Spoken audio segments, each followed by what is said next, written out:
Fala galera, Jesus Cop, tudo bom com vocês? Arthur Marques por aqui para mais um Pense Pra Cima. E cara, já vou adiantar que hoje eu vou pedir para você usar a sua imaginação. Eu não tenho dúvida que a imaginação é uma das ferramentas mais poderosas que Deus deixou pra gente. Então, use a sua imaginação comigo. Eu vou ler um texto e depois, para explicar como eu acredito que foi o que aconteceu, você vai imaginar algo comigo, beleza?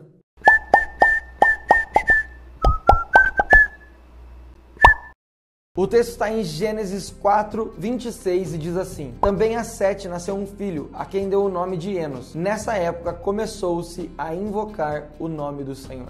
Então, se você não está entendendo nada, peraí. Enos é neto de Adão, Sete, consequentemente, é filho de Adão, Enos, filho de Sete. Beleza? Cara, eu não sei você, mas eu gosto muito de imaginar quando eu tô lendo a Bíblia. Só que eu tive uma imaginação assim muito legal.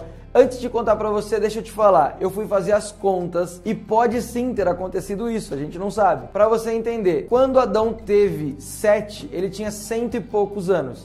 Quando Sete teve Enos, ele também tinha 100 e poucos anos. Mas Adão viveu 900 anos. Então Adão viu Enos nascer e pode sim ter acontecido isso que eu quero que você imagine junto comigo. Então imagina que um dia Adão pega o seu netinho Enos, coloca no seu colo e começa a contar das suas lembranças. Sabe, Enos, um dia o vovô morou dentro do jardim.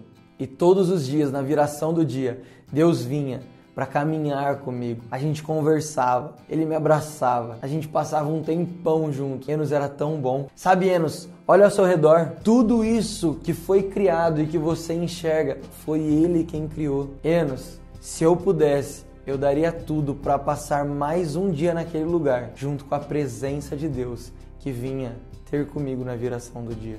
Agora pensa comigo, se você fosse esse neto, se você fosse Enos, e escutasse o seu avô falando que num tempo ele tinha uma presença de Deus, num tempo Deus vinha ter com ele, qual seria o seu maior desejo? Eu não sei você, mas eu posso responder que o meu, sem dúvida, seria ter de novo a presença de Deus comigo. E é justamente por isso que eu gosto de pensar que nesse tempo começou a se invocar o nome do Senhor. Cara, você já pensou, você é neto daquele que caminhava todos os dias com Deus no jardim, que passava um tempo com ele, que trocava uma ideia com ele, e de repente você não tem mais isso, mas o seu avô sempre lembra, cara, qual vai ser o seu desejo? Ter isso de volta, ter essa presença de volta. E então tem esse texto, aonde Enos passa a ser o primeiro homem a invocar o nome do Senhor. Só que, cara, não tem como pensar nisso, imaginar isso, e não lembrar que, na verdade, o homem havia sido criado para isso. O homem foi criado para ter um relacionamento íntimo com Deus. Esses dias eu estava dando uma lida no Breve Catecismo de Westminster. E uma das questões que eles respondem lá é qual é o fim principal do homem? E cara, a resposta daquela assembleia é muito interessante, porque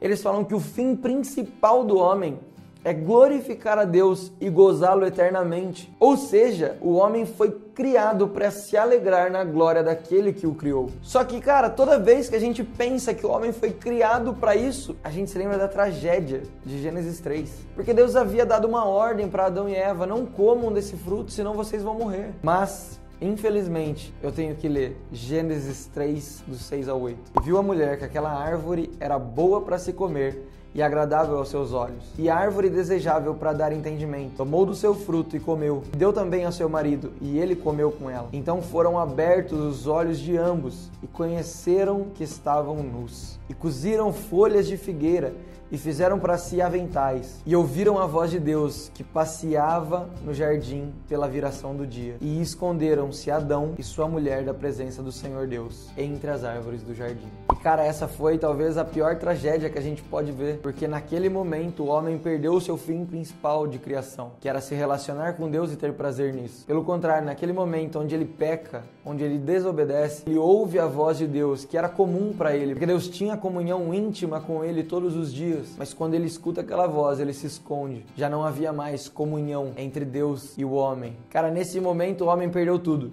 porque aquilo que ele tinha de mais natural, que era a presença de Deus com ele, ele perde. Ele perde também o seu lugar no jardim. Ele perde tudo, cara. Depois dessa tragédia anunciada, nós temos que seguir a história. E a história vai chegar justamente no texto que a gente imaginou junto de Enos. E o mais legal é o resultado da vida de Enos. porque a sua linhagem foi mudada, a sua família, a cultura da sua família foi transformada. A prova disso é que a história chega até um homem chamado Enoque, descendente de Enos. E a Bíblia diz assim sobre Enoque: e Enoque andou com Deus e já não foi encontrado, pois Deus o havia arrebatado. Cara, aquilo que eu imagino que Enos ouviu tanto do seu avô Adão, falando sobre um dia onde Deus andava com ele, e Enos começou a desejar, deu certo. Porque na sua linhagem surgiu um homem, onde a Bíblia diz: e Enoque andou com Deus. Cara, que alegria! A criatura voltou a se relacionar intimamente com o seu Criador. Isso não é um simples fato, um simples acontecimento histórico. Isso está apontando para Cristo. Porque quando Cristo está lá se entregando pela humanidade, a Bíblia diz que ele estava reconciliando o homem com Deus. Ou seja, meu amigo, depois do sacrifício de Jesus, nós somos iguais a Enoque. Nós podemos andar com Deus. Se você não está tendo relacionamento com o Pai, se você não está tendo comunhão íntima com Deus, isso não é mais por causa de um pecado ou um problema. Isso simplesmente é porque você ainda não entendeu que esse acesso está liberado pelo sacrifício de Jesus na cruz. E o que eu mais gosto de pensar nisso tudo, nessa história toda, é que agora mesmo, a gente pode começar a ter uma comunhão com o nosso Pai. Nós não precisamos orar bonito. Ele não quer palavras bonitas no meio da sua oração. Ele quer simplesmente que você fale com Ele. Sabe como você fala com o seu melhor amigo? Fala com Ele. Agora mesmo Ele vai te ouvir. E o seu relacionamento vai começar. Nós gostamos muito de falar em intimidade. Mas sabe o que é intimidade? Ela é fruto de convivência. Você e o seu pai convivendo. Você e o seu pai tendo relacionamento. Com a convivência vem a intimidade, cara. Então se você ainda está falando que não conseguiu ter intimidade com Deus, eu vou pedir para você mudar a sua mente. Em vez de ir direto para a intimidade,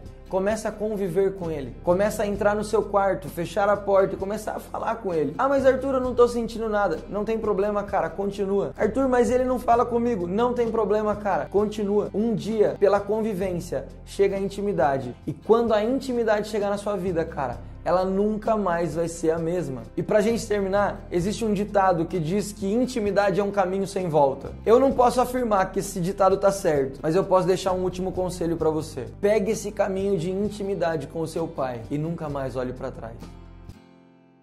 Então é isso, galera. Eu espero que esse vídeo possa abençoar a sua vida, que ele te ajude a buscar a Deus, ter comunhão com Ele, ter intimidade com Ele. Eu vou pedir algumas coisas para você. Não se esquece de se inscrever no nosso canal, de curtir esse vídeo e de comentar aquilo que você achou, o que você tem vivido na sua intimidade, na sua comunhão com Deus. Compartilha aí, vamos gerar uma edificação mútua aqui, vamos um ajudar o outro. E também compartilha esse vídeo, cara. Eu tenho certeza que você, assim como eu, conhece pessoas que dizem assim: eu não consigo conversar com Deus, eu não consigo ter intimidade com Ele. Vai que esse vídeo abençoe essa pessoa, então compartilha com ela, tá bom? Deus abençoe você, nunca se esqueça que você é uma cópia de Jesus. Valeu!